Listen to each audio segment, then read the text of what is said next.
జరిగిన కథ. మారుతి పెద్ద పేరున్న లాయర్. విష్ణు చిన్నప్పటి నుంచి మారుతి ఇంట్లోనే పెరుగుతాడు. మారుతి రేవతిల కూతురు లాలస. లాలసకి విష్ణుకి పెళ్లి చేయాలనుకుంటారు మారుతి, రేవతి. మారుతికి మొదటి భార్య కూతురు లోలిత ఉంటుంది. తను చిన్నప్పటి నుంచి తన నాయనమ్మ ఇంట్లోనే పెరుగుతుంది. లోలిత తన్మయ్ అనే ఒక వ్యక్తితో కోర్టు సమస్యలో చిక్కుకుంటుంది. ఆ సమస్యను తీర్చడానికి విష్ణు లోలిత ఉంటున్న ఊరు చల్లపల్లికి బయలుదేరుతాడు. అక్కడికి వెళ్ళాక తన్మయ్ భార్యను కలుస్తాడు విష్ణు. తను ఎలాగైనా తన్మయ్కి శిక్ష పడాలని చెప్తుంది. తర్వాత విష్ణు తన్మయ్ని కూడా కలుస్తాడు. ఆ తర్వాత జరిగింది తెలుసుకుందాం.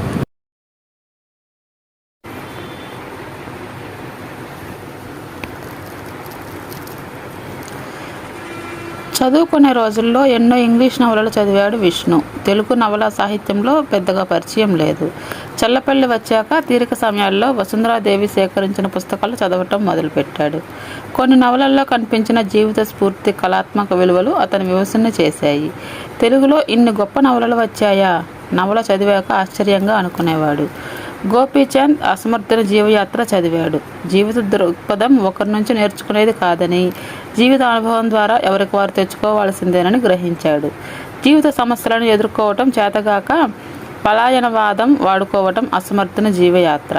అలాగే ముగుస్తుందని అనిపించింది నవల చదవటం పూర్తి చేశాక. వాసిరెడ్డి సీతాదేవి రాసిన మట్టి మనిషి నవల చదువుతుంటే మట్టి పరిమళం చుట్టుముట్టినట్టేసింది. రైతుకు భూమికి ఉన్న అనుబంధం కళ్ళకు కట్టినట్టు కనిపించింది. వట్టికోట ఆళ్వారు స్వామి ప్రజల మనిషి బుచ్చిబాబు చివరకు మిగిలేది, రంగనాయకమ్మ బలిపీఠం చదువుతుంటే మనస్సును బలంగా ఊపేశాయి. నిరంకుశ పాలనలో తెలంగాణ జనజీవితాన్ని ఛిద్రం చేసిన సంఘటనలను గుండెలో నాటుకుపోయేటట్లు దాశరథి రంగాచార్య తన నవలల్లో రాశాడనిపించింది. ఎన్నో అద్భుత నవలలు ఒక్కొక్కటి వీలున్నప్పుడల్లా చదివేవాడు. లోలిత వచ్చింది అతని గదిలోకి. అప్పుడు అతని చేతిలో ఉప్పల లక్ష్మణరావు బతుకు పుస్తకం ఉంది. ఎప్పుడూ పుస్తకాలేనా? పక్కన కూర్చున్న అమ్మాయి వైపు కన్నెత్తి చూడవా అంటూ పుస్తకం లాగి పక్కన పెట్టింది. పుస్తకం కిటికీ వంటిది. కిటికీ తెరిస్తే వెలుగు చీకటి గదిలోకి ఎలా దూసుకు వస్తుందో, పుస్తకం చదివితే చీకటి గది వంటి మనస్సు చైతన్యవంతం అవుతుంది, మనస్సు వెలుగు లోగిలువ అవుతుంది అన్నాడతను. పుస్తకాలు చదవటానికి ఇక్కడికి వచ్చావా? నా కోసం కాదా అంది అతని పక్కన కూర్చొని చేతితో అతని క్రాఫ్ట్ చెరిపేస్తూ. నీ కోసం ఏమిటి? కోర్టు కేసు గురించి నేను వచ్చింది. ఎలా ఉంది ఇక్కడ? నేను నచ్చానా? నువ్వు నచ్చడం ఏమిటి? నేనేమన్నా పెళ్లి చూపులకు వచ్చానా? మరెందుకు వచ్చావు? నా బాగోగులు చూసుకోవడానికే కదా నువ్వు వచ్చింది. నేను తప్పటడుగులు వేయకుండా సరైన నడక నేర్పటానికి నాన్న నిన్ను పంపించాడు కదా. తప్పటడుగులని కాదు, కోర్టు కేసు నుంచి తప్పించి నీకు మంచి వరుణ్ణి చూసి పెళ్లి చేయాలన్నదే మీ నాన్న సంకల్పం. తప్పటడుగులని మీరు అనుకుంటున్నారు. నేనేం తప్పు చేయలేదు. ఒకవేళ నా ప్రవర్తన మీకు నచ్చకపోయినా సో రిగ్రెట్స్. నా దారి నాది. నా స్వేచ్ఛను వదులుకోలేను. పురుషాధిక్యత సమాజం కాబట్టే మగవాళ్ళు వివాహేతర సంబంధాలు పెట్టుకునే స్వేచ్ఛ, అధికారం ఉన్నాయి. ఆడవాళ్లకు లేదు. నీతో వివాహేతర సంబంధం ఉన్నట్లు తన్మయ్ చెప్పలేదే. నువ్వు క్లోజ్ ఫ్రెండ్ అనే చెప్పాడు. తన్మయ్ని ఎప్పుడు కలిశావు? నాకు చెప్పలేదే. వారం రోజుల క్రిందట విజయవాడ వెళ్ళి అతన్ని కలిశాను. కేసుకు సంబంధించిన వివరాలు కనుక్కుందామని వెళ్ళాను. నిన్ను ఆరాధిస్తున్నట్లు చెప్పాడు. నీ మీద సదభిప్రాయం ఉంది అతనికి. నీకు లేదా? అతనితో శారీరక సంబంధం పెట్టుకున్నానని అందరూ అనుకున్నట్లు నువ్వు అనుకున్నావా? పెళ్ళైనంత మాత్రాన అతనితో తిరగకూడదా? తన్మయ్ని అతని భార్య వేధిస్తుంది. మానసిక శాంతి కోసం నా దగ్గరకు వస్తున్నాడు. ఇద్దరం కలిసి తిరగటం తప్ప? ఆమె కోపంతో ఊగిపోతూ అడిగింది. పెళ్ళైన అబ్బాయితో ఫ్రెండ్షిప్ తప్పని నేను అనటం లేదు. మహిళలకే నైతికత ఉండాలి, పురుషులకు అవసరం లేదని నేను అనడం లేదు. వివాహ బంధం పచ్చగా సాగిపోవాలంటే భార్య కానీ భర్త కానీ వివాహేతర సంబంధం పెట్టుకోకూడదు. నైతికతకు ప్రాధాన్యం తగ్గిపోతూ ఉంది. యువత అపసవ్య మార్గంలో నడుస్తూ ఉన్నారు. పెళ్లికి ముందే శారీరక సంబంధాలు పెట్టుకోవటం సర్వసాధారణం అయిపోతూ ఉంది. ఈ ధోరణి పట్ల సమాజంలో ఇప్పటికీ ఆందోళన వ్యక్తమవుతోంది. అమెరికా, ఫ్రాన్స్, బ్రిటన్ లాంటి దేశాల్లో వివాహేతర సంబంధాలు నేరం కాదు. అటువంటి సంబంధాలు భర్తకు కానీ భార్యకు కానీ ఉన్నాయని తెలిస్తే తేలిగ్గా విడాకులు తీసుకుంటున్నారు. ఆ దేశాల్లో నైతికత పురుషుడికి కానీ స్త్రీకి కానీ సమానంగా వర్తిస్తుంది.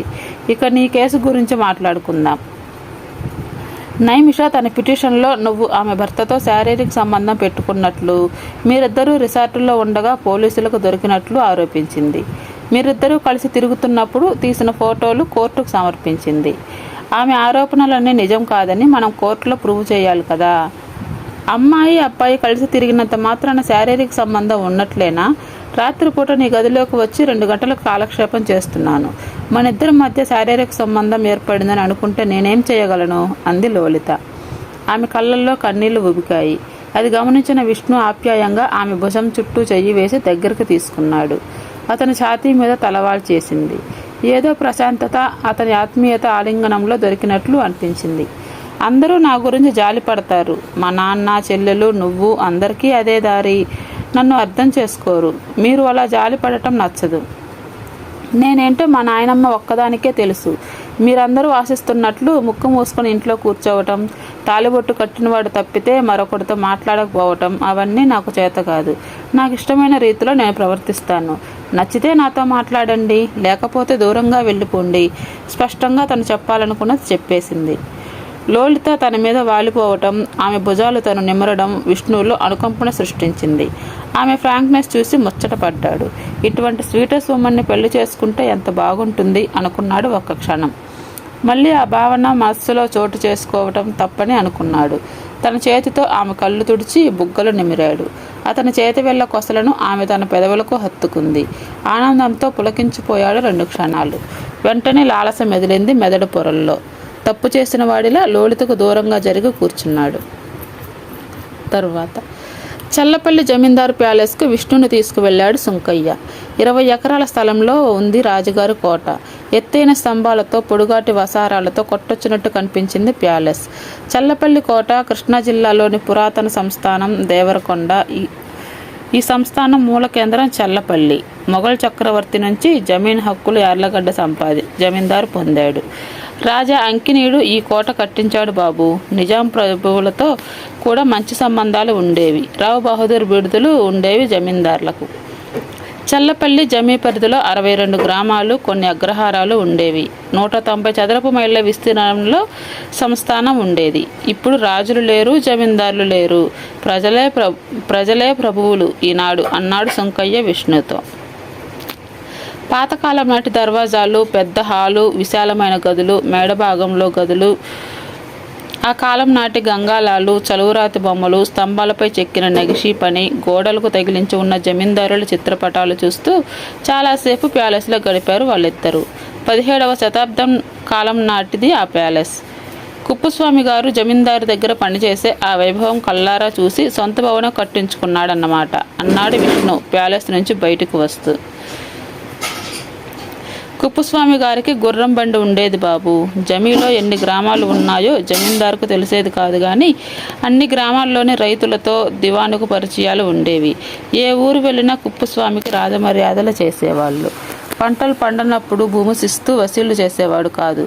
మంచి మనస్సున్న మనిషి. ఆయన లక్షణాలు కూతురికి వచ్చాయి. ఆపదలో ఉన్నవారిని ఆదుకోవటంలో ముందుండేది. ఇప్పుడు పెద్దవారైపోయారు కదా, ప్రశాంతంగా జీవనాన్ని కొనసాగిస్తున్నారు. చుట్టూ జరిగేవన్నీ గమనిస్తూనే ఉంటారు, కానీ ఏది పట్టించుకోనట్లు తామరాకు మీద నీటిబొట్టులా ఉంటారు. సుంకయ్య మాటలకు అడ్డొచ్చి, సిరిచందన గారు వసుంధరాదేవికి దగ్గర బంధువా అడిగాడు విష్ణు. ఎందుకు బాబు ఆ విషయం అడిగావు? తన్మయ్యతో లోలిత తిరుగుతున్నా పట్టించుకోకుండా సమర్థిస్తున్నట్లు మాట్లాడుతుంటే అనుమానం వచ్చింది. నీకు అన్ని విషయాలు తెలిసే ఉంటాయి, చెప్పు తాత, నేనెవరికీ చెప్పనులే అన్నాడు అతను. వాళ్ళిద్దరూ ప్యాలెస్ ఎదురుగా ఉన్న మెట్ల దగ్గర కూర్చున్నారు. చెప్పడానికి సంకోచిస్తూ ఉండిపోయాడు సుంకయ్య. నువ్వు అప్పుడప్పుడు సిరిచందన గారి ఇంటికి వెళ్ళి డబ్బు ఇచ్చి వస్తూ ఉంటావట. ఎందుకు వసుంధరాదేవి వాళ్ళను ఆదుకుంటుంది? మనవరాలికి చెడ్డ పేరు వస్తున్నా పట్టించుకోకుండా తన్మయ్యను ఇంటికి ఎందుకు రాణిస్తుంది? ఆ మధ్య తన్మయ్య రాత్రిపూట ఇంటికి వచ్చినప్పుడు సరాసరి అతను లోలిత గదికి వెళ్ళి ఆ అమ్మాయితో మాట్లాడాడు. అతను బయటకు వచ్చాక గేటు దగ్గర నిలబడి నువ్వు అతన్ని గుండెలకు హత్తుకొని మాట్లాడావు. ఎందుకనో అతను దూరపు బంధువు కాదు, దగ్గర చుట్టరికం ఉందనిపించింది. నేను అనుకున్నది కరెక్టేనా?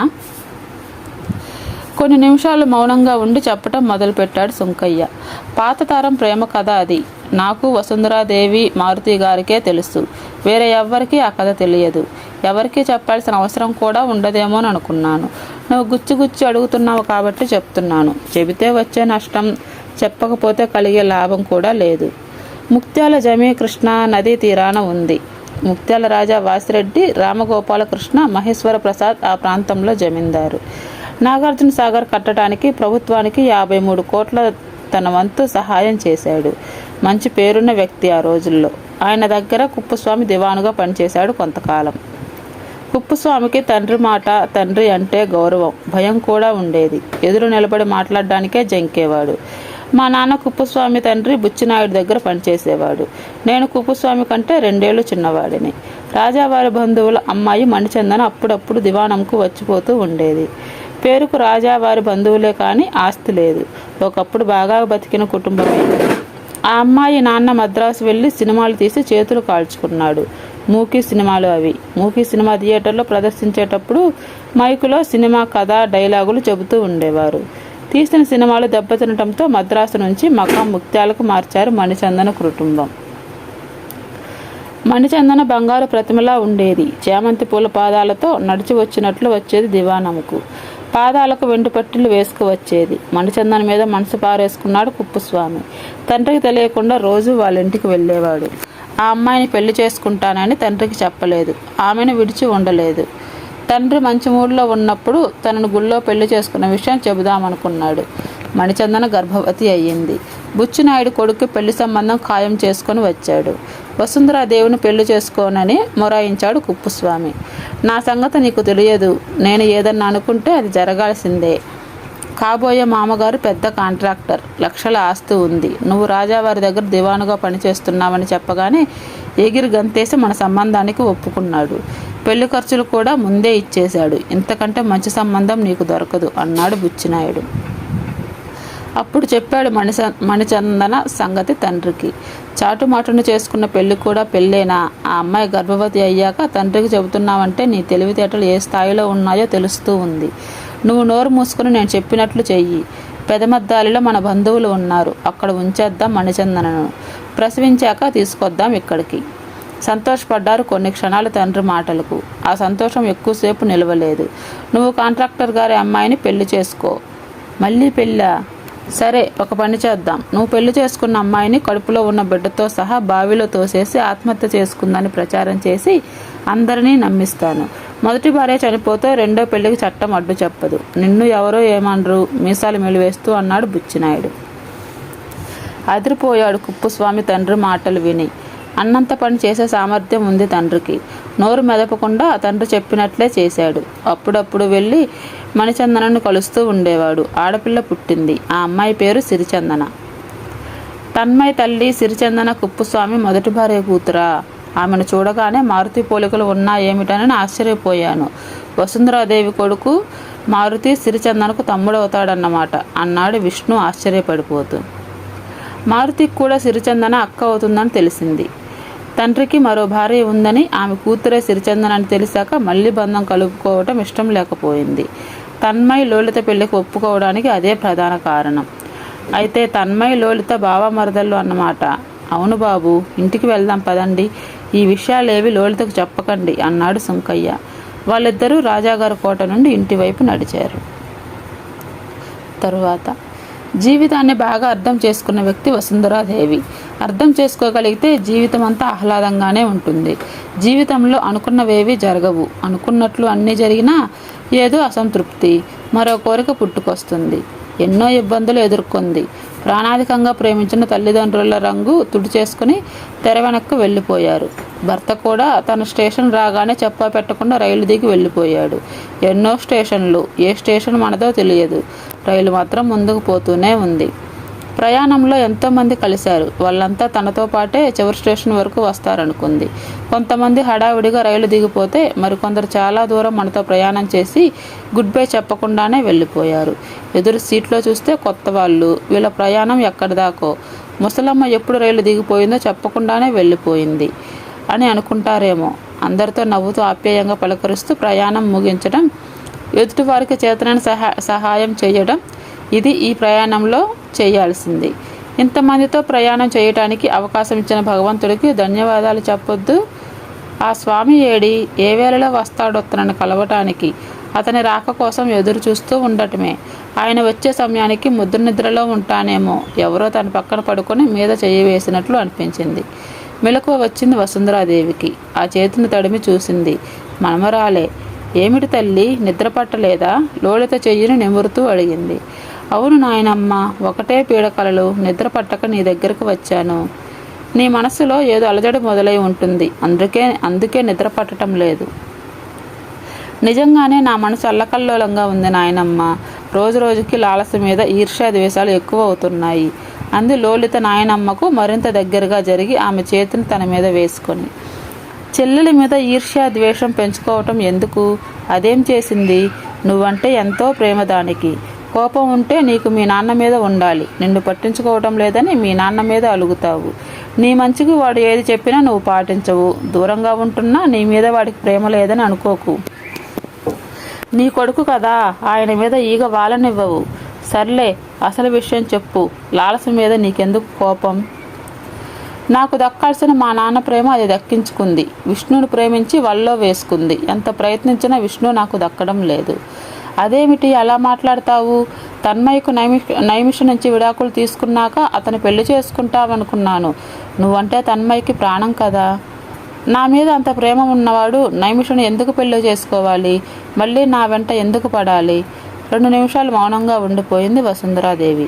మన ఇంటికి విష్ణు వచ్చినప్పటి నుంచి గమనిస్తున్నాను. అతనికి దగ్గర అవుతున్నావు. కోర్టు కేసు వంకతో తన్మయ్యను దూరంగా ఉంచేశావు. లాలస విష్ణువుని ప్రేమిస్తున్నదని తెలిసిన దగ్గర నుంచి విష్ణువుని ఎలాగైనా దక్కించుకోవాలని ప్రయత్నాలు చేస్తున్నావు. మనస్ఫూర్తిగా విష్ణువుని పెళ్లి చేసుకోవడానికి నిశ్చయించుకున్నావా? అవును, విష్ణు నాకు కావాలి. ఆ అబ్బాయి ఏమన్న బొమ్మ? చిన్నపిల్లల ఆ బొమ్మ నాకు నచ్చింది, నాకే కావాలి, లాలసకు దక్కనివ్వకూడదని అనుకోవటానికి అంది వసుంధరాదేవి. నువ్వు నాన్నకు చెప్పు, పెళ్ళంటూ చేసుకుంటే విష్ణునే చేసుకుంటానని. నీ పెద్ద కూతురు అంటున్నదని చెప్పు. నాన్న చెబితే విష్ణు కాదనడు. నీకు తన్మయ్ సరైన జోడి. అనవసరంగా విష్ణుని ఎందుకు ఇబ్బంది పెడతావు? నైమిష తన్మయ్ భార్యాభర్తలు. వాళ్ళని విడదీయటం ఎందుకు? రేపు నైమిష తన తప్పులు తెలుసుకుని తన్మయ్ని క్షమించమని అడిగితే ఆమెతోనే కాపురం చేస్తాడేమో. నేను పరాయిదాన్ని అయిపోతాను. అప్పుడు ముక్కు మొహం తెలియని వ్యక్తి చేత తాళి కట్టించుకోనా అంది లోలిత. నువ్వు పరాయిదాని ఎందుకు అవుతావు? వరుసకు మీరిద్దరూ బావ మరదళ్ళు అంది వసుంధరాదేవి. పాత విషయాలన్నీ చెప్పబోయింది.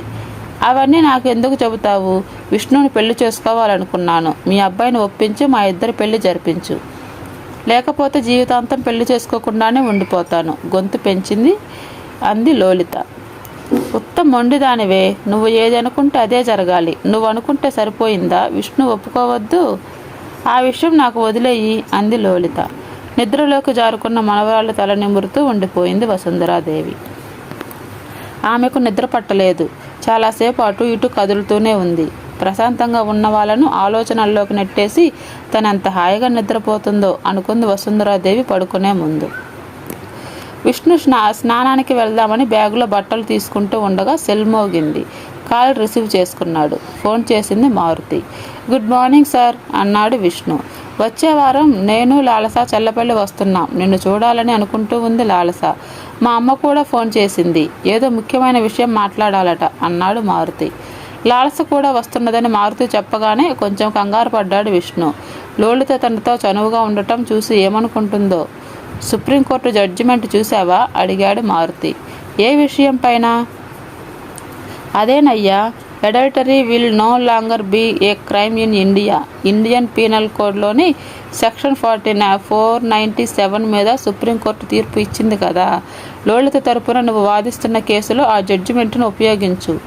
తన్మయ్ లోలిత కేసు నుంచి బయటపడతారు. ఆ జడ్జిమెంట్లో విష్ణు కూడా చదివాడు. ఇండియన్ పీనల్ కోడ్లోని సెక్షన్ 497 ప్రకారం వివాహితులైన వ్యక్తి తన భార్యతో కాకుండా మరొక స్త్రీతో లైంగిక సంబంధం పెట్టుకుంటే అది నేరం. 5 సంవత్సరాల జైలు శిక్ష విధించవచ్చు ఆ నిబంధన కింద. వివాహేతర సంబంధాన్ని నేరంగా పరిగణిస్తున్న భారత శిక్షణా స్మృతిలో సెక్షన్ 497ను సుప్రీంకోర్టు కొట్టివేసింది. ఈ నిబంధన రాజ్యాంగ వ్యతిరేకమని పేర్కొంది. వివాహేతర సంబంధాలు సామాజిక తప్పిదంగానే పరిగణించాలి కానీ అదే నేరం కాదు. క్రిమినల్ నేరం కాదు కానీ వివాహం రద్దుకు విడాకులు పొందడానికి అది కారణం అవుతుంది. తన్మయ్యతో లోలితకు లైంగిక సంబంధం ఏమీ లేదు. వాళ్ళిద్దరి మధ్య సాన్నిహిత్యం ఉంది. ఏదో చెప్పబోయాడు విష్ణు. తన భర్త పెళ్లి కాని అమ్మాయితో లైంగిక సంబంధం పెట్టుకున్నాడని కదా నైమిష తన అఫిడవిట్లో స్పష్టంగా పేర్కొన్నది. ఒకవేళ ఆమె చెప్పినది మనం ఒప్పుకున్నా నష్టమేమీ లేదు. ఆ కారణంతో ఆమె తన్మయ్యకి విడాకులు ఇవ్వచ్చు. కోర్టు అభ్యంతరం చెప్పదు. తన్మయ్య తరపున వాదించే ప్లేడరు తన క్లయింట్ విడాకులు కావాలని కోర్టును కోరుకుంటే చాలు, మంజూరు అవుతుంది అన్నాడు మారుతి. మీరు చెప్పినట్లు కోర్టులో వాదిస్తాను.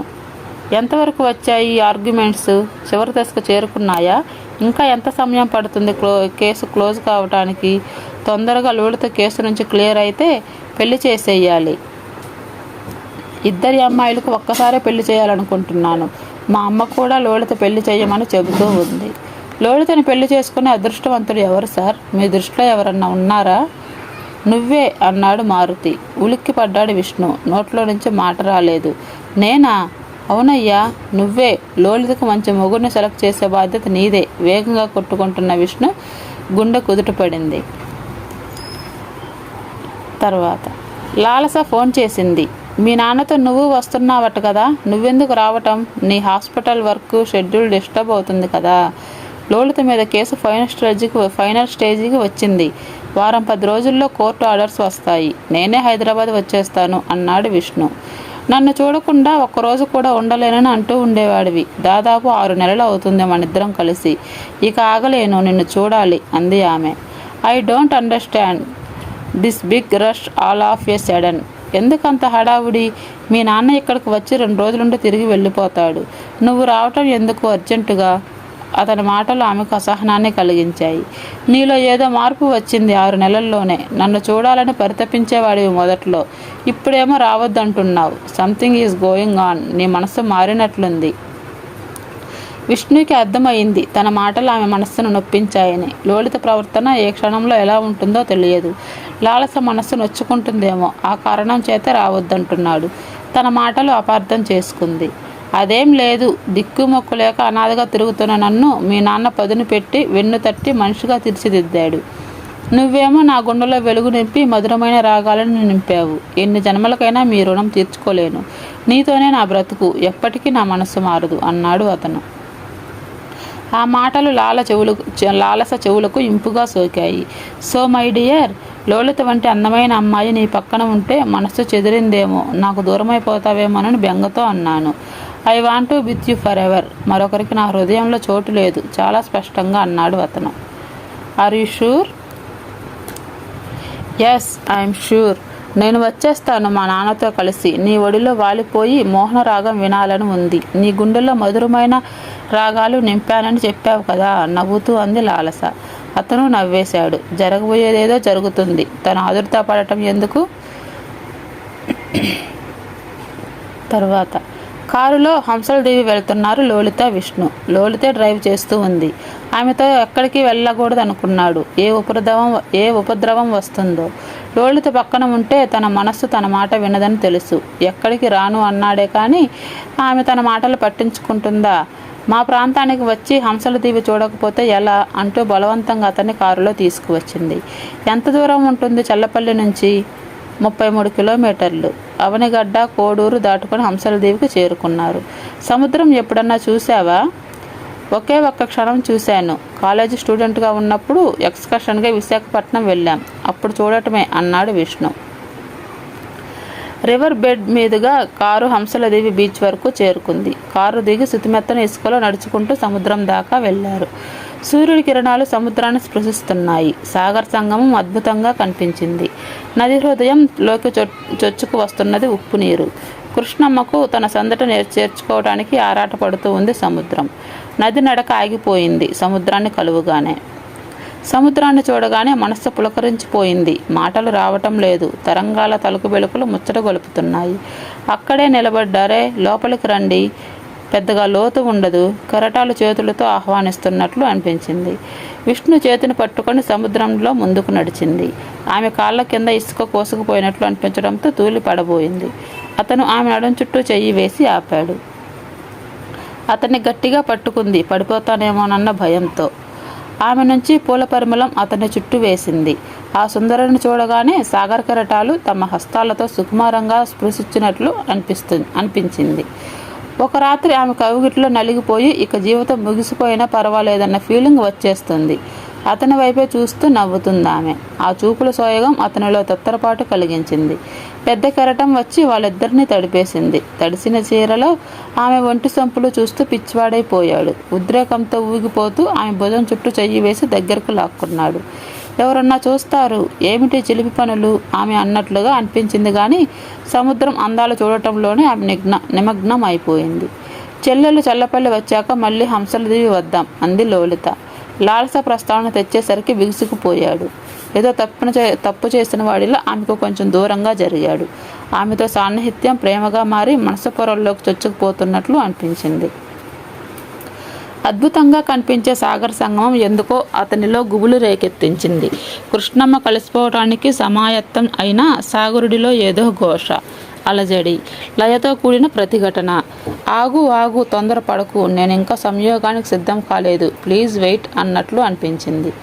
ఏమిటి ఆలోచిస్తున్నావు? వేణుగోపాలస్వామి ఆలయానికి వెళ్దాం పద, చెయ్యి పట్టుకుని కారు దగ్గరికి లాక్కెళ్ళింది లోలిత. గుడికి వెళ్ళారు, కాళ్ళు చేతులు కడుక్కొని. ఆలయ పూజారి లోలితను పలకరించాడు. తాతగారు ఈ గుడికి ఎన్నో దానాలు చేశారు అంటూ గర్భగుడిలోకి వెళ్ళాడు పూజారి. స్వామికి పూజ చేసి తీర్థప్రసాదాలు లోలితకు పక్క నిలబడ్డ విష్ణుకు ఇచ్చాడు. ఈ అబ్బాయి నీకు కాబోయే అంటూ ఆగిపోయాడు. అవును అనేసింది లోలిత. గుడి ఆవరణలో కాసేపు కూర్చున్నారు. ఏదో తన్మయత్వంతో లోలిత మనసు ఊగిపోతూ ఉంది. అటువంటి ప్రశాంతత ఆమె మనస్సులో మునిపెన్నడూ చోటు చేసుకోలేదు. పూజారితో అలా అన్నావేమిటి? ఎలా? కాబోయే.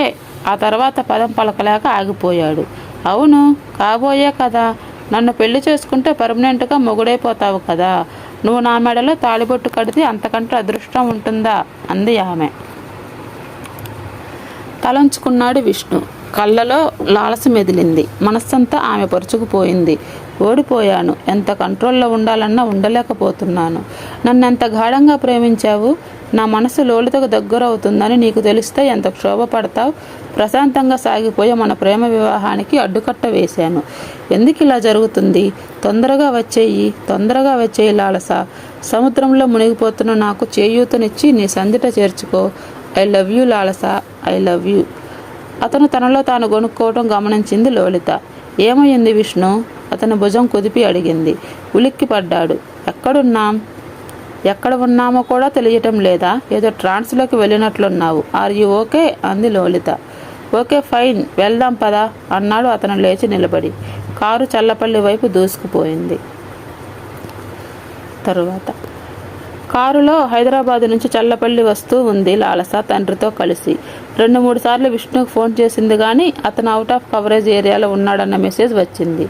నీ కవరేజ్ ఏరియాలో లేడమ్మా, మరొకరు ఏరియాలో ఉండి ఉంటాడు అన్నాడు మారుతి జోక్ చేస్తూ. నాకు డౌట్ వస్తుంది డాడీ. చాలాసార్లు నా కాల్స్ రిసీవ్ చేసుకోడు. మాట్లాడినా క్లుప్తంగా మాట్లాడి ఫోన్ ఆఫ్ చేస్తున్నాడు. అతని మనస్సు నుంచి నేను ఫేడౌట్ అవుతున్నానా? మరొకరు నా స్థానాన్ని ఆక్రమించారా అంది ఆమె గుబులుగా. నిజమైన ప్రేమకి జలసి ఉండకూడదు. Love is deep understanding. నేను నవ్వుతూ జోక్ చేశానులే, అటువంటిదేం ఉండదు. హీ ఈజ్ పర్ఫెక్ట్ గై. స్థిరమైన మనస్సే ఉంది. నువ్వు కంగారు పడాల్సిన అవసరం లేదు. డాడీ, విష్ణు మరొకరు ప్రేమలో పడడు కానీ మీ లీగల్ ప్రొఫెసర్ని వాడేసుకుని ఉండి ఉంటాడు. లా బుక్స్ చదువుతూ నన్ను మర్చిపోయి ఉంటాడు. ఐన్స్టీన్ భార్య మంచి కవయిత్రి. చందమామ అందాలను వర్ణిస్తూ కవిత రాసి భర్తకు వినిపిస్తే నీకెవరు చెప్పారు చంద్రుడు అందంగా ఉంటాడని? చల్లటి రాళ్ళు రప్పలు తిప్పితే ఏమీ ఉండదు చంద్రుడి మీద. No water, no flowers, no trees, no birds. అసలు అందం అంటే ఏమిటి అని భార్యను ఎదురు ప్రశ్న వేశాడట. మీ శిష్యుడి వాడకం కూడా అలాగే ఉంటుంది. కోర్టుల చుట్టూ తిరగటం తప్పితే ఎప్పుడన్నా 3 మల్లెపూల చెండు తీసుకువచ్చాడా నా కోసం? అతన్ని మర్చిపోయి ఓ డాక్టర్ని ప్రేమించేయి, నీ ప్రాబ్లం సాల్వ్ అవుతుంది నవ్వుతూ అన్నాడు మారుతి. ఎప్పుడు అలా మాట్లాడొద్దు డాడీ, నేను తట్టుకోలేను. మరొకరిని పెళ్లి చేసుకోమని చెబితే ఆ ఊహే భరించలేను. సపోజ్ అటువంటి పరిస్థితే వచ్చిందనుకో, అప్పుడేం చేస్తావు? ఎటువంటి అవాంతరాలు వచ్చినా తట్టుకునే విధంగా గుండెను దిటవ చేసుకోవాలి. సైకలాజికల్గా ప్రిపేర్ అయి ఉండాలి. కోర్టులో మేము కేసు విచారిస్తూ ఉంటే జడ్జి గారు మేము ఊహించని ప్రశ్నలు వేస్తాడు. మేము బిక్కమొహం వేసుకొని నిలబడ్డామంటే కేసు పోయినట్లే. చాకచక్యంగా సమాధానాలు చెప్పే విధంగా మనస్సును ప్రిపేర్ చేసుకోవాలి. ఏ ఫీల్డ్ అయినా అంతే. ఎలా ఉండాలంటారు? ప్రేమించిన అబ్బాయి దూరం అయితే వాళ్ళిద్దరి మధ్య చర్చలు ఇలాగే సాగిపోతూ ఉంటాయి. ఎలా ఉండాలా? సపోజ్ నువ్వు ప్రేమించిన అబ్బాయి నిన్ను మర్చిపోయాడు అనుకో, విచారం కమ్ముకొస్తుంది. Accept it. అంతేగాని విచారం లేనట్లు అందరికీ కనిపించాలని ప్రయత్నించకు. గ్రాడ్యువల్గా ఆ విచారం పోతుంది. మరొకడు తారసపడతాడు. అతని ప్రేమకు నువ్వు కరిగిపోవచ్చు. Life will not follow you have to follow life. జీవితం ఎటు మలుపు తిరిగితే అటు వెళ్ళాలి కానీ నేను నడవను అని భీష్మించుకొని నిలబడకూడదు. బాధపడుతూ ఆగిపోకూడదు. ఆనందంగా సాగిపోవాలి. That is beauty of life. చెప్పటం తేలికే, ఆచరణే కష్టం అంది లాలస నవ్వుతూ. రోడ్డు పక్కన కారు ఆపాడు. కారు ఎందుకు ఆపావు? మీ నాయనమ్మకు సీతాఫలాలంటే ఎంతో ఇష్టం. రోడ్డు పక్కన బుట్ట నిండా సీతాఫలం పండ్లు పెట్టుకొని అమ్ముతున్నారు. కొనుక్కొని వెళ్దాం అన్నాడు మారుతి. వాళ్ళు చల్లపల్లికి చేరుకునేసరికి సాయంత్రం 5 అయింది. కారు ఇంటి ముందు ఆగిన శబ్దం విని సుంకయ్య ఇంట్లో నుంచి బయటకు వచ్చాడు. కంగారు పడుతూ కారు దగ్గరకు వచ్చాడు. ఒకటే గాబరాగా ఉంది బాబు, సమయానికి మీరు వచ్చారు. రండి, తొందరగా లోపలికి రండి అన్నాడు సుంకయ్య. ఏం జరిగింది అడిగాడు మారుతి. సుంకయ్య వెనకే వసుంధరాదేవి గది దగ్గరకు వచ్చారు. మాట పలుకు లేకుండా పడుకొని ఉంది. ఆమెను చూడగానే విషయం ఏమిటో అర్థమయ్యింది. కారులో నుంచి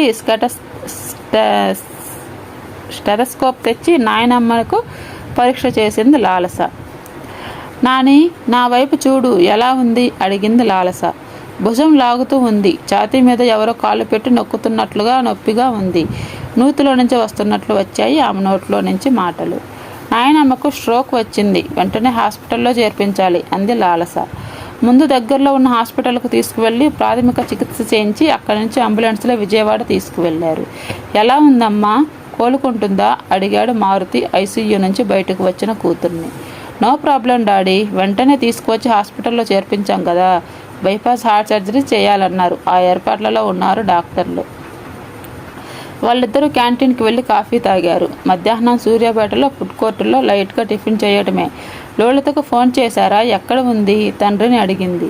హంసలదేవి వెళ్ళిందని సుంకయ్య చెప్పాడు. 4 times కాల్ చేశాను, నో రిప్లై. మెసేజ్ పెట్టాను, మెసేజ్ కూడా చూసినట్లు లేదు. అదేం ప్రాబ్లంలో ఉందో. హంసలదేవి బ్యూటిఫుల్ ప్లేస్, ఎంజాయ్ చేయడానికి వెళ్ళి ఉంటుంది. సమస్యల్లో ఉంటే అక్కడికి ఎందుకు వెళ్తుంది? దానికి తోడు ఎవరున్నారు? అక్క ప్రేమించిన అబ్బాయితో వెళ్ళిందేమో అంది లాలస. విష్ణుతో వెళ్ళిందంట. ఇద్దరూ ఎక్కడ ఉన్నారో చీకటి పడేలోపు ఇంటికి తిరిగి వచ్చేస్తామని సుంకయ్యతో చెప్పారట. రాత్రి ఇంటికి రాలేదని చెబుతున్నాడు అతను. వాళ్ళిద్దరూ కలిసి వెళ్ళారని, రాత్రి ఇంటికి రాలేదని తెలియటంతో చిరాకు పడిపోయింది. తన మనస్సులో చెలరేగుతున్న అలజడిని తండ్రికి తెలియనివ్వలేదు. దగ్గరలో ఏదన్నా హోటల్లో రూమ్ తీసుకుందాం డాడీ, స్నానం చేయాలి, చిరాగ్గా ఉంది అసహనంతో అంది లాలస. హోటల్లో రూమ్ తీసుకున్నారు. ఫ్రెషప్ అయ్యాక మారుతి హాస్పిటల్కి వచ్చాడు తల్లి దగ్గర ఉండటానికి. హంసలదేవి నుంచి తిరిగి వచ్చేటప్పుడు జరిగిన సంఘటన మారుతి లాలసకి తెలియదు. ఘోర ప్రమాదమే జరిగేది కానీ త్రుటిలో తప్పింది. విష్ణు కారు డ్రైవ్ చేస్తున్నాడు. అవినగడ్డ దాటాక ఎదురుగా స్పీడుగా వస్తున్న ఇసుకలోడు ఉన్న లారీని చూశాడు. ఓ పక్కన వెళ్తున్న లారీ అకస్మాత్తుగా విష్ణు నడుపుతున్న కారు వైపు వచ్చింది. బ్రేక్ ఫెయిల్ అయ్యిందో, రోడ్డు మీద బాగా తాగి తూలిపోయి నడుస్తున్న మనిషిని తప్పించబోయి లారీ మరో పక్కకు వచ్చేసిందో కానీ ఎదురుగా అతి సమీపానికి వచ్చిన లారీని చూసి కంగారు పడిపోయాడు. సడన్గా స్టీరింగ్ను ఎడమవైపుకు స్పీడ్గా తిప్పేశాడు. పంట కాలువలోకి దూసుకుపోయింది కారు. తిరగబడిపోయింది కారు నీళ్లల్లో. కారు నీళ్లల్లో మునిగిపోయింది. అతి కష్టం మీద డోర్ తీసుకుని బయటికి వచ్చాడు. ఎంత ప్రయత్నం చేసినా లోలితను కారులో నుంచి బయటకు తీయడం కష్టమైపోయింది. రోడ్డు మీద వెళ్తున్న వాహనాల్లోని వాళ్ళు కారు కాలువలో పడి ఉండటం చూశారు. సహాయం కోసం కేకలు వేస్తున్న విష్ణుని గమనించారు కానీ ఎవరూ తమ వాహనాలు ఆపే ప్రయత్నం చేయలేదు.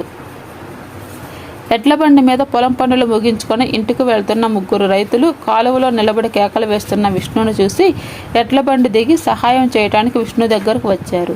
వాళ్ళ సహాయంతో లోలితను ఒడ్డుకు తీసుకువచ్చారు. బాగా నీళ్లు తాగేసి స్పృహ కోల్పోయింది. రైతుల్లో ఒకరు ఆమె పట్టనెక్కి నీళ్లు బయటకు తెచ్చే ప్రయత్నం చేశారు. నోట్లో నుంచి కొద్దిగా నీళ్లు కక్కేసింది. ఆమె నోట్లో నోరు పెట్టి ఊపిరి అందేట్లు ఊదాడు. చదువుకున్న కుర్రాడిలా ఉన్నావు, అలా రాయలా నిలబడకపోతే రోడ్డు మీద వెళ్లే ఆటోనో కారునో ఆపు, అమ్మాయిని హాస్పిటల్కు తీసుకువెళ్దాం, వెంటనే చికిత్స చేయించకపోతే ప్రాణాలకే ముప్పు వస్తుంది అరిచాడు ఓ రైతు. రోడ్డు మీద వెళ్తున్న ఆటోను ఆపాడు విష్ణు. ఆ రైతు విష్ణు లోలుతున్న ఆటోలో చేర్చాడు. ఆటో డ్రైవర్ పక్కన సర్దుకొని కూర్చున్నాడు రైతు. మహిత హాస్పిటల్కు తొందరగా పోనివ్వు, ఆటో డ్రైవర్తో అన్నాడు రైతు. ఆ రైతు పేరు లోకబంధు. మాటల్లో చెప్పాడు. అతన్నేం తన ఆసుపత్రికి తోడుగా రమ్మని అడగలేదు. డాక్టర్తో అతనే మాట్లాడి హాస్పిటల్లో చేర్పించాడు. అది ప్రైవేటు హాస్పిటల్, కొంత డబ్బు ముందు చెల్లించాలి. డాక్టర్కు ఏం చెప్పాడో కానీ డబ్బు కట్టమని ఒత్తిడి చేయకుండా ట్రీట్మెంట్ మొదలుపెట్టారు. రాత్రి 10ంటికి కానీ లోలిత కోలుకోలేదు. మాట్లాడడం మొదలుపెట్టింది. అమ్మాయికి ప్రమాదం ఏమీ లేదని డాక్టర్ చెప్పాడు. ఇంటికి తీసుకువెళ్దాం, దగ్గరలోనే మా ఇల్లు ఉంది, రాత్రికి మా ఇంట్లో ఉండండి. ఉదయం మనుషులను పంపించి కారు కాలువలో నుంచి బయటికి తీయిస్తాను. కారు నడిచే స్థితిలో లేకపోతే మెకానిక్తో మాట్లాడదాం. మీ బట్టలు తడిసే ఉన్నాయి, ముందు ఇంటికి వెళ్ళి వేడి నీళ్ళ స్నానం చేస్తే అమ్మాయికి కూడా ప్రాణం తేలిగ్గా ఉంటుంది. 4 ముద్దలు వేడి వేడి అన్నం తినేస్తే హాయిగా నిద్రపడుతుంది చెప్పుకుపోతున్నాడు లోకబంధు. వాళ్ళింటికి వెళ్ళారు. మర్యాదల్లో ఏ లోపం లేకుండా ఎంతో ఆప్యాయంగా అన్నీ అమర్చారు. వేడిగా అప్పటికప్పుడు వడ్డించారు భోజనం. అతని పేరుకు తగ్గట్టుగానే లోకబంధులా ఉన్నాడని అనుకున్నాడు విష్ణు. యాక్సిడెంట్ గురించి ఎవరికీ చెప్పలేదన్న విషయం అప్పుడు గుర్తుకు వచ్చింది. జేబులు తడుముకున్నాడు. సెల్ ఫోన్ లేదు. తను లోలిత సెల్ ఫోన్లు కారు సీటు మీదే ఉంచేశారు. డోర్ తీయగానే ఆ ఫోన్లు నీళ్ళలో పడిపోయి ఉంటాయి. అవి ఇంకా ఏం పని చేస్తాయి? చల్లపల్లి నుంచి హంసల దీవి బయలుదేరేటప్పుడు తనేం డబ్బు వెంట తెచ్చుకోలేదు. అవసరం లేదంది లోలిత. ఆమె పర్సులోనే 5,000 ఉన్నాయి. ఆ పర్సు కూడా కారులోనే ఉండిపోయింది. లోకబంధు సెల్ ఫోన్ తీసుకుని వసుంధరాదేవికి ఫోన్ చేసి జరిగిన యాక్సిడెంట్ గురించి చెబుదామనుకున్నాడు. కానీ ల్యాండ్లైన్ నెంబర్ కానీ సెల్ నెంబర్ కానీ గుర్తుకు రాలేదు. లోలిత ఫోన్ నెంబర్ చెప్పే స్థితిలో లేదు. ఆ రోజే మారుతి లాలస హైదరాబాద్ నుంచి బయలుదేరి వస్తున్న విషయం గుర్తుకు వచ్చింది. చల్లపల్లి ఎప్పుడో చేరుకునే ఉంటారు. లాలస ఫోన్ నెంబర్ ఒక్కటే వెంటనే గుర్తుకు వచ్చింది. ఆ నెంబర్కు ఫోన్ చేశాడు విష్ణు. తర్వాత ఎక్కడికి వెళ్ళారో నాయనమ్మకు సీరియస్గా ఉంటే ఎక్కడ తిరుగుతూ ఉందో అక్కయ్య విష్ణుని వెంట పెట్టుకొని. ఫోన్ చేసే తీరిక కూడా లేదా? విసుక్కుంటూ హోటల్ గదిలో అటు ఇటు తిరుగుతున్న లాలస సెల్ ఫోన్ మోగటంతో ఆసక్తిగా ఎవరో ఫోన్ చేశారో చూసింది. ఆ నెంబర్ కొత్తగా అనిపించింది. ఆ కాల్ ఎవరిదో? హాస్పిటల్ నుంచి కాదు కదా. కాల్ రిసీవ్ చేసుకోకుండా ఫోన్ టేబుల్ మీద ఉంచేసింది. మళ్ళీ రింగ్ టోన్ వినిపించింది. కాల్ రిసీవ్ చేసుకొని ఎవరు అని అడిగింది. నేను. ఏదో తప్పు చేసిన వాడిలా అన్నాడు విష్ణు. ఆ టోన్ గుర్తుపెట్టింది. నువ్వా? ఎక్కడ ఉన్నావు? అవనగడ్డలో ఉన్నాం. అక్కడ ఎవరున్నారు? ఎవరింటికి వెళ్ళారు? కారు యాక్సిడెంట్ అయింది, కాలువలో కారు పడింది. అదృష్టం బాగుండి బతికి బయటపడ్డాం. తిరిగి వచ్చాక వివరాలు చెబుతాను అన్నాడు అతను. నీ పక్కన లోలిత ఉందా? అక్కకు ఫోన్ ఇవ్వు. మాట్లాడే స్థితిలో లేదు. బాగా నీళ్లు తాగేసి స్పృహ కోల్పోయింది. హాస్పిటల్లో చేర్పించాం. Now she is all right. రేపు ఉదయం వచ్చేస్తున్నాం. ఎవరితో మాట్లాడుతున్నావు? అప్పుడే మెలకువ వచ్చి అడిగింది లోలిత. మీ చెల్లెలు లాలస. నేను మాట్లాడాలి, ఫోన్ ఇవ్వు. రేపు మాట్లాడదువు కానిలే, నీరసంగా ఉన్నావు కదా. ఫోన్ ఇవ్వమన్నట్లు సైగ చేసింది. ఫోన్ అందుకొని సాయంత్రం ఇంటికి తిరిగి వచ్చేసి నిన్ను రిసీవ్ చేసుకుందాం అనుకున్నాను. నాయనమ్మకు ఇవ్వు ఫోన్, మాట్లాడాలి. నాయనమ్మ పక్కలో పడుకుంటే గానీ నా మనసు కుదుట పడదు. అంతా గజిబిజిగా ఉంది అంది లోలిత. నాని నిద్రపోతూ ఉందిలే, రేపు మాట్లాడదువు కానీ, రెస్ట్ తీసుకో. ఒంటి నిండా దుప్పటి కప్పుకొని పడుకో. చల్లటి పదార్థాలు తీసుకోవాల్సిన జాగ్రత్తలు చెప్పి ఫోన్ ఆఫ్ చేసింది లాలస. తరువాత వసుంధరాదేవికి బైపాస్ హార్ట్ సర్జరీ సక్సెస్ఫుల్గా జరిగింది. అందరికంటే ముందు లాలస వెళ్ళి ఆమె బెడ్ పక్కన నిలబడి పలకరించింది. ఎలా ఉంది నాని? కళ్ళు తెరిచి చిన్న మనవరాలి వైపు చూసింది వసుంధరాదేవి. ఆమె కళ్ళు ఎవరి కోసమో వెతికాయి. నాన్న బయట ఉన్నాడు, ఇప్పుడే వచ్చి నిన్ను పలకరిస్తాడు. అందరినీ ఒక్కసారి లోపలికి పంపరు, ఇన్ఫెక్షన్ వస్తుంది. లోలిత కోసం ఆమె కళ్ళు వెతుకుతున్నాయేమో అనుకుంది. చిన్నది ఏది? నీరసంగా అడిగింది. చిన్నది అంటే చిన్న మనవరాలు లోలిత. వస్తుందిలే, ఆపరేషన్ బాగా జరిగిందని డాక్టర్ చెప్పారు. వారం రోజుల్లో నిన్ను డిశ్చార్జ్ చేస్తారు. మనం ఇంటి దగ్గర అందరితో నువ్వు తీరిగ్గా మాట్లాడొచ్చు. రెస్ట్ తీసుకో. నాన్న వచ్చి నిన్ను పలకరిస్తాడు. నువ్వు ఎక్కువగా మాట్లాడకు అని చెప్పి అక్కడి నుంచి వచ్చేసింది లాలస.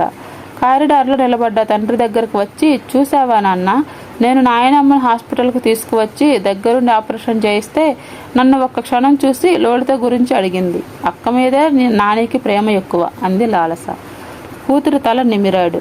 లోలితను చిన్నప్పటి నుంచి పెంచి పెద్దదాన్ని చేసింది కదా, ఎప్పుడూ పక్కన ఉండేది అదే, అందుకే నీ చెల్లెల మీద అంత ప్రేమ. పైకి చెప్పదు కానీ నువ్వన్నా ఎంతో ఇష్టం మీ నాయనమ్మకు. కూతురు తల నిమిరి అన్నాడు మారుతి. మారుతి తల్లి దగ్గరికి వెళ్ళాడు. కొడుకు చెయ్యి అందుకొని నిమిరింది. మళ్ళీ మిమ్మల్ని చూస్తానని అనుకోలేదు. ఇదంతా బోనస్గా వచ్చిన జీవితమే. ఎప్పుడు ముగిసిపోయినా బాధ లేదు. అనవసరంగా ఖర్చు పెట్టి జీవితాన్ని పొడిగించారు అంది ఆమె. నువ్వు మాట్లాడకుండా పడుకో. నా ఇద్దరు కూతుళ్ళ పెళ్ళిళ్ళు చూడాలి నువ్వు. లోలితకు పుట్టే మునిమనవడితోనో మనవరాలతోనో ఎత్తుకోవాలి నువ్వు. లోలితకు పుట్టే పిల్లల్ని ఎత్తుకొని ఆడించాలని అనగానే ఆ ముసలి హృదయం సంతోషపడిపోయింది. లోలిత వసుంధరాదేవి దగ్గర కూర్చుంది. కారు యాక్సిడెంట్ అయిన సంగతి, సమయానికి ఓ రైతు వచ్చి సహాయపడిన సంగతి నాయనమ్మకు చెప్పలేదు. మారుతి స్పెషల్ రూమ్లోకి వచ్చాడు. అమ్మ, నిన్న ఈరోజు డిశ్చార్జ్ చేస్తున్నారు అన్నాడు అతను తల్లితో. మంచి శుభవార్త చెప్పావురా. నరకంలో ఉన్నట్లుంది హాస్పిటల్లో ఉంటే. ఎప్పుడు ఇంటికి చేరుకుంటానా అని ప్రతిక్షణం ఎదురు చూస్తూ ఉన్నాను అంది ఆమె. హాస్పిటల్స్ నరకలోకం అంటే చెల్లెలు ఒప్పుకోదు. శరీరానికైనా గాయాలను నయం చేయాలంటే చికిత్స చేయటం, జ్వరాలు నొప్పులు తగ్గించడం, పోయే ప్రాణాలకు ఊపిరి పోయటం డాక్టర్లు నర్సులు చేస్తుంటే నరకం అని అంటావేమిటని పోట్లాడుతుంది అంది లోలిత నవ్వుతూ. అదేం పోట్లాటకు దిగే పిల్ల కాదు. నువ్వే దేనికైనా రెడీ అని అంటావు. మెత్తటి మనస్తత్వం దానిది. ఏ సమస్యనైనా ఎదుర్కొనే ధైర్యం నీకుంది అన్నాడు మారుతి. లోలిత వైపు తిరిగి, నువ్వు కాసేపు బయట వరండాలో ఉండు. మీ నాన్నతో ముఖ్యమైన విషయం మాట్లాడాలి అంది వసుంధరాదేవి. ఇంటికి ఎటు వెళ్తున్నాం కదా, అక్కడ తీరిగ్గా మాట్లాడుకోవచ్చు అన్నాడు మారుతి. ఇప్పుడే నీ దగ్గర మాట తీసుకోవాలి. నువ్వు వెళ్ళు తల్లి. కాసేపు గదిలో నుంచి లోలిత బయటకు వెళ్ళింది. ఏమిటమ్మా అంత ముఖ్యమైన విషయం? విష్ణు ఇక్కడికి వచ్చి 4 నెలలు అవుతోంది కదా. అతని ప్రవర్తన మనస్తత్వం బాగా గమనించాను. అతను మన ఇంటికి వచ్చిన దగ్గర నుంచి లోలితతో వచ్చిన మార్పు కూడా గమనిస్తూనే ఉన్నాను. ఒకరికొకరు బాగా సన్నిహితమయ్యారు. ఆ అబ్బాయి అంటే లోలిత ఇష్టపడుతూ ఉంది. అతను అమ్మాయిని కాపాడతాడనే నమ్మకం ఏర్పడింది. లోలితను అతనికిచ్చి పెళ్లి చెయ్యి. అదెలా కుదురుతుంది? లాలసను ఇచ్చి పెళ్లి చేయాలని అనుకుంటున్నాం. లాలసకు కూడా అతనంటే ప్రాణం. నువ్వు చెప్పే ప్రతిపాదనకు మీ కోడలు ఒప్పుకోదు. నన్ను ఇబ్బంది పెట్టకు అనవసరంగా అనేశాడు మారుతి. నిదానంగా ఆలోచించు. లాలస డాక్టరు. ఎంతోమంది డాక్టర్లు మన అమ్మాయిని పెళ్లి చేసుకోవడానికి ముందుకు వస్తారు. లోలిత పరిస్థితి అలా కాదు. ఇప్పటికే 4 సార్లు మన అమ్మాయి పేరు పేపర్కు ఎక్కించారు. అనవసరంగా అల్లరి పాలైంది. తన్మయ్యకి ఇచ్చి పెళ్లి చెయ్యరా అంటే అడ్డుపడ్డావు. వాడు పరాయవాడు కాదు, నీ సోదర కొడుకే. ఆ నైమిష వాడిని వదలదు. ఎందుకు వచ్చిన గొడవలు? విష్ణు లోలితలు పెళ్లి జరిపించావంటే అన్ని చిక్కులు తొలగిపోతాయి. ఏ తండ్రి అయినా దారి తప్పిన కొడుకు కూతురు గురించి ఎక్కువ శ్రద్ధ తీసుకోవాలి. ఎలాగైనా వాళ్ళను ఒడ్డుకు చేర్చాలి. నువ్వు చెబితే విష్ణు కాదనడు. నువ్వంటే ఆ అబ్బాయికి అమితమైన గౌరవం. నేనెప్పుడూ నిన్నేది అడగలేదు. కన్న తల్లి కడసారి కోరికలను తీర్చే ప్రయత్నం చెయ్యి. ఆ పైన భగవంతుడు కృప. అన్నీ మనం అనుకున్నట్లు జరగవనుకో అంది వసుంధరాదేవి. అలాగేలే అమ్మ, ఆ విషయం విష్ణుతో మాట్లాడతాను. నువ్వు ఎక్కువగా ఏది ఆలోచించకు, ప్రశాంతంగా ఉండు అన్నాడు తల్లి చెయ్యి నిమురుతూ. ఇంతటితో 6వ భాగం ఆపేద్దాం. మళ్ళీ 7వ భాగంలో కలుసుకుందాం.